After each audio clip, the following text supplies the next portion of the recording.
Hoje são dia 10 de janeiro.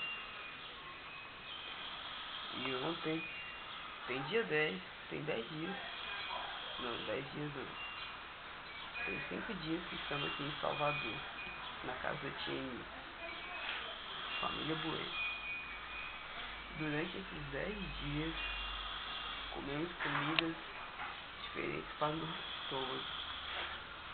E o simples pastelzinho da vizinha de ontem fez com que 2 pessoas faltassem intestino. Mariana Bueno, que foi pra praia, e Caroline, nossa amiga que tá aqui no sofá. Popular, Catitozinha. Catitozinha. A nossa amiga, ela cagou tanto, mas cagou tanto. A nossa amiga cagou tanto,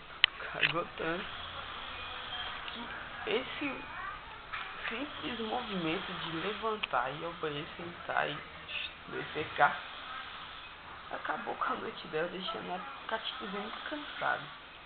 E o resultado dessa noite mal dormida, noite de rainha,